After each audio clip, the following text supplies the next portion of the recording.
Hello guys, अब very good morning to all of you. स्वागत है आप सभी का ऑनलाइन स्टडी एकेडमी में। आज डेट है 12 जुलाई 2021 और इस वीडियो में हम 11 और 12 जुलाई दोनों ही दिन के इंपॉर्टेंट करंट अफेयर्स कवर करने वाले हैं। साथ ही जितने भी रिलेटेड इंपॉर्टेंट फैक्ट हैं और स्टैटिक जीके हैं, ये सब भी हम कवर करेंगे। तो ये जल्दी से शुरू करते हैं।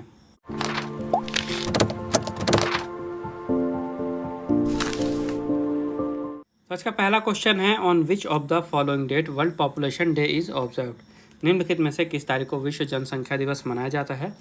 तो हर साल 11 जुलाई को मनाया जाता है वर्ल्ड पॉपुलेशन डे यानी कि विश्व जनसंख्या दिवस। ये दिन मनाया जाता है जो विश्व में जनसंख्या बढ़ रही है काफ़ी तेज़ी से, और जनसंख्या के बढ़ने से जो समस्याएं बढ़ रही हैं इस तरफ लोगों का ध्यान आकर्षित करने के लिए और उनको जागरूक बनाने के लिए इस दिन की शुरुआत की गई थी यूनाइटेड नेशंस के दौरान 1989 में। ठीक है, तो याद रखिएगा 11 जुलाई को मनाया जाता है वर्ल्ड पॉपुलेशन डे। अगला क्वेश्चन है, on which of the following date national fish farmers day is observed. निम्नलिखित में से किस तारीख को राष्ट्रीय मत्स्य किसान दिवस मनाया जाता है। तो हर साल 10 जुलाई को मनाया जाता है भारत में नेशनल फिश फार्मर्स डे यानी कि राष्ट्रीय मत्स्य किसान दिवस। तो ये दिन क्यों मनाया जाता है।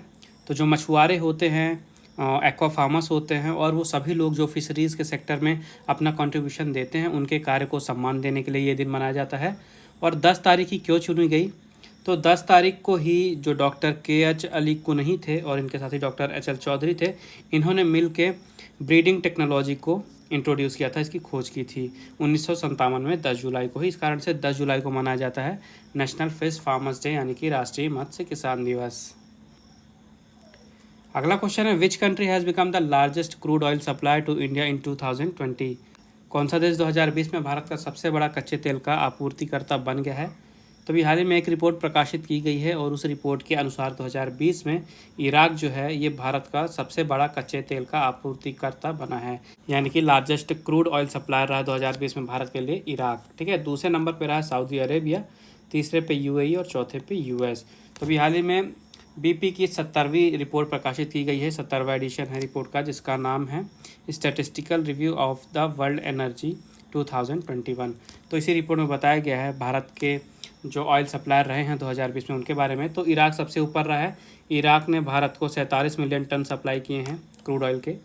और दूसरे नंबर पर रहा सऊदी अरेबिया, जिसने सप्लाई किया 38 मिलियन टन। और तीसरे पर रहा यूएई, इसने सप्लाई किया 22 मिलियन टन। इसके अलावा यहाँ पे कुछ इंपॉर्टेंट पॉइंट बताए गए हैं इस रिपोर्ट में, जैसे कि विश्व की जो प्राइमरी एनर्जी कंजम्पशन है इसको रिडक्शन देखने को मिला है इसमें 4.5% का 2020 की बात करें तो। इसके अलावा एनर्जीज़ के कारण जो ग्लोबल कार्बन एमिशन होता है इसमें भी गिरावट देखी गई है 6.3% की 2020 में ही। उसके अलावा जो विश्व भर में ऑयल प्रोडक्शन होता है ये भी 6.6 मिलियन बैरल पर डे के हिसाब से नीचे गिरा है 2020 में। और ग्लोबल एलएनजी ट्रेड जो है ये इंक्रीज़ हुआ है 0.6% की दर से 2020 में। अगला क्वेश्चन है, who has been reelected as the president of kho kho federation of India.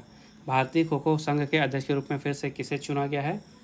तो सुधांशु मित्तल जी को फिर से चुन लिया गया है खो खो फेडरेशन ऑफ इंडिया के प्रेसिडेंट के रूप में। ये हैं सुधांशु मित्तल जी और ये खो खो फेडरेशन ऑफ इंडिया के प्रेसिडेंट हैं। हाल ही में इन्हें फिर से री इलेक्ट कर लिया गया है। तो जो खो खो फेडरेशन ऑफ इंडिया है ये भारत में खो खो की देखरेख करता है, उसके लिए गवर्निंग बॉडी है, रूल्स रेगुलेशन टूर्नामेंट वगैरह सब कुछ यही करता है। इसकी स्थापना हुई थी 1955 में और प्रेसिडेंट बन गए फिर से सुधांशु मित्तल जी। अगला क्वेश्चन है, who has been appointed as India's next ambassador to Poland. Poland में भारत के अगले राजदूत के रूप में किसे नियुक्त किया गया है। तो अभी हाल ही में नगमा मोहम्मद मलिक को नियुक्त किया गया है पोलैंड में भारत के अगले एम्बेसडर यानी कि भारत के अगले राजदूत के रूप में। ठीक है, ये है नगमा मोहम्मद मलिक और ये हाल ही में पोलैंड में भारत की अगली राजदूत नियुक्त हुई हैं। पोलैंड की बात कर लेते हैं तो यहाँ की कैपिटल है वार्सा, प्रेसिडेंट है आंद्रेज दूडा, प्राइम मिनिस्टर है मातेउज मोराविकी और करेंसी है ज़्लॉटी। अगला क्वेश्चन है, who has been reappointed as MD and CEO of Federal Bank for 3 years. 3 सालों के लिए फेडरल बैंक के एमडी और सीईओ के रूप में फिर से किसे नियुक्त किया गया है। तो देखिए श्याम श्रीनिवासन जी जो कि एमडी और सीईओ हैं फेडरल बैंक के। हाल ही में इन्हें 3 साल के कार्यकाल के लिए फिर से री अपॉइंट कर लिया गया है एमडी और सीईओ के रूप में। कहाँ के, फेडरल बैंक के। नाम याद रखिएगा, श्याम श्रीनिवासन जी। और जो फेडरल बैंक है इसकी स्थापना हुई थी 1931 में त्रावणकोर फेडरल के रूप में। 1949 में ये चेंज कर दिया गया था फेडरल बैंक के रूप में। इसका हेडक्वार्टर है कोची में। टैगलाइन है योर परफेक्ट बैंकिंग पार्टनर और एमडी और सीईओ हैं श्याम श्रीनिवासन जी। अगला क्वेश्चन है, which country has topped in the news on air radio live stream global rankings. News on air radio live stream global ranking में कौन सा देश शीर्ष पर रहा है? तो देखिए न्यूज़ ऑन एयर जो ऐप है यहाँ पे ऑल इंडिया रेडियो के द्वारा जो लाइव स्ट्रीम किया जाता है रेडियो का, उसी की इसमें रैंकिंग बताई गई है एक लिस्ट में कि कहाँ पे कितना ज़्यादा पॉपुलर रहा है ये एप्लीकेशन। तो इसी लिस्ट में सबसे ऊपर रहा है यूएसए। ठीक है, यूएसए में सबसे ज़्यादा पसंद किया गया जो न्यूज़ ऑन एयर ऐप में रेडियो का लाइव स्ट्रीमिंग हुआ ऑल इंडिया रेडियो की तरफ से। उसके बाद दूसरे नंबर पे रहा है फिजी, तीसरे पे रहा है ऑस्ट्रेलिया और चौथे पे रहा है यूनाइटेड किंगडम। अगला क्वेश्चन है which state government has proposed to have its own OTT platform? किस राज्य सरकार ने अपना ओटीटी प्लेटफॉर्म बनाने का प्रस्ताव रखा है? तो हाल ही में केरला सरकार ने अपना प्रस्ताव रखा है कि 1 नवंबर से वो खुद का ओटीटी प्लेटफॉर्म लॉन्च करेंगे। तो ओटीटी प्लेटफॉर्म क्या होते हैं? ऑनलाइन जहाँ पे आप वीडियो देखते हैं, जैसे कि नेटफ्लिक्स हो गया, अमेज़न प्राइम हो गया, एमएक्स प्लेयर हो गया। ठीक है, इस तरह के जो भी ऑनलाइन जो आप शोज़ देखते हैं इसे ओटीटी प्लेटफॉर्म कहा जाता है। तो केरला गवर्नमेंट ने अभी हाल ही में डिसाइड किया है कि जो वहाँ की मूवीज़ हैं, शोज़ हैं, उनको और भी ज़्यादा प्रमोट करने के लिए, जहाँ पे लोकल लेवल पे शोज़ वगैरह बनते हैं उनको और भी ज़्यादा प्रमोट करने के लिए वो खुद का ओटीटी प्लेटफॉर्म लॉन्च करेंगे। तो इससे 2 फ़ायदा होंगे, एक तो वहाँ पे जो लो लेवल पे मूवीज़ और शो बन रहे हैं उनको एक प्लेटफॉर्म मिलेगा अच्छा। उसके अलावा जो वहाँ पे रेवेन्यू होगी उसका यूज़ कर सकती है केरला गवर्नमेंट खुद के लिए। केरला की बात करते हैं, यहाँ की कैपिटल है तिरुवनंतपुरम, चीफ मिनिस्टर हैं पिनाराई विजयन और गवर्नर है आरिफ मोहम्मद खान। अगला क्वेश्चन है who has won the 2021 Scripps National Spelling Bee? 2021 Scripps National Spelling Bee किसने जीता है? तो अभी हाल ही में ज़ैला एवांत गार्दे, ठीक है, ज़ैला एवांत गार्दे ने जीत लिया है 2021 का स्क्रिप्स नेशनल स्पेलिंग बी। और ये 14 वर्षीय हैं, अफ्रीकन अमेरिकन, जो कि 8th क्लास में पढ़ती हैं और ये पहली अश्वेत और अफ्रीकन अमेरिकन कंटेस्टेंट बनी हैं 93 वर्ष के इतिहास में इस कंपटीशन को जीतने वाली। तो इन्हें इस कंपटीशन में जीत मिली क्यों? तो एक वर्ड है मुराया। ठीक है, मुराया को इन्होंने करेक्टली स्पेल किया, इसकी स्पेलिंग बिल्कुल सही सही बताई, इस कारण से इन्हें विजेता घोषित किया गया। इन्होंने $50,000 का प्राइज़ जीता है। ये जो कंपटीशन है ये हर साल यूनाइटेड स्टेट्स के द्वारा स्टूडेंट्स के लिए लॉन्च किया जाता है ताकि उनका जो वोकैब है उसे इम्प्रूव किया जा सके, उनके अंदर जो लर्निंग की कैपेबिलिटीज़ हैं उसको डेवलप किया जा सके, उनकी स्पेलिंग को इम्प्रूव किया जा सके और उनका जो इंग्लिश का यूसेज है उसको करेक्ट किया जा सके। तो याद रखिएगा 2021 में जीती हैं ज़ैला एवांत गार्दे। अगला क्वेश्चन है who has won the United kingdoms Commonwealth Points of Light award? United Kingdom का कॉमनवेल्थ पॉइंट्स ऑफ लाइट पुरस्कार किसने जीता है? तो अभी हाल ही में सैयद ओस्मान अजहर मखसूसी इन्होंने जीत लिया है यूनाइटेड किंगडम सरकार की तरफ से दिया जाने वाला Commonwealth Points of Light award. तो सैयद ओस्मान अजहर मखसूसी ये एक हंगर एक्टिविस्ट हैं जो कि हैदराबाद से बिलोंग करते हैं। और इन्हें ये अवार्ड दिया क्यों गया है?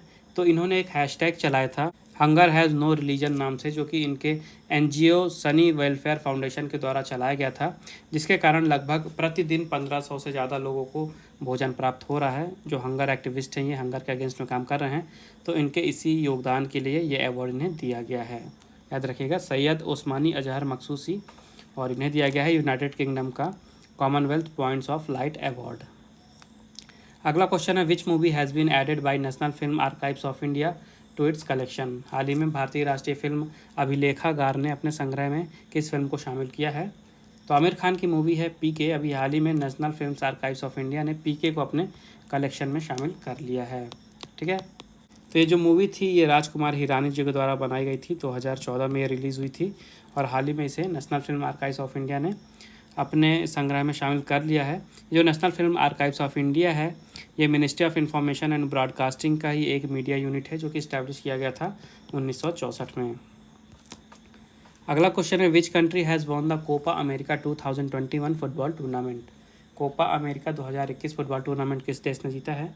तो हाल ही में अर्जेंटीना ने सबसे पहली बार जीत लिया है कोपा अमेरिका 2021 का फुटबॉल टूर्नामेंट और इन्होंने फाइनल्स में हराया है ब्राज़ील को, 1-0 का स्कोर था। इस साल ये 47वां संस्करण था कोपा अमेरिका फुटबॉल टूर्नामेंट का। तो अर्जेंटीना ने हराया ब्राज़ील को, तो अर्जेंटीना बन गए इस साल के विजेता। ये जो कोपा अमेरिका फुटबॉल टूर्नामेंट है ये इंटरनेशनल मेंस फुटबॉल चैंपियनशिप है जो कि साउथ अमेरिका की फुटबॉल रूलिंग बॉडी कॉन्मेबोल के द्वारा ऑर्गेनाइज कराया जाता है और इस साल का जो टूर्नामेंट है ये ब्राज़ील में खेला गया था।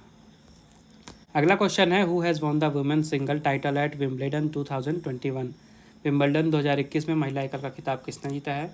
तो हाल ही में ऑस्ट्रेलिया की टेनिस प्लेयर एशले बार्टी ने जीत लिया है विंबलडन 2021 में महिलाओं का एकल खिताब। ठीक है, इंपॉर्टेंट क्वेश्चन है ये। देखिए, टेनिस के साल में 4 ग्रैंड स्लैम होते हैं, विंबलडन उनमें से एक है। तो एशले बार्टी ने महिला एकल खिताब जीता है। जो पुरुष एकल का खिताब मैच है, ये अभी चल रहा था प्रेजेंट में वीडियो रिकॉर्ड करते समय, इसके बारे में हम कल डिस्कस करेंगे। अभी महिलाओं के बारे में देखते हैं। तो इन्होंने फाइनल्स में हराया है कैरोलिना प्लिस्कोवा को। और वहीं बात करते हैं विमेंस डबल्स टाइटल्स की।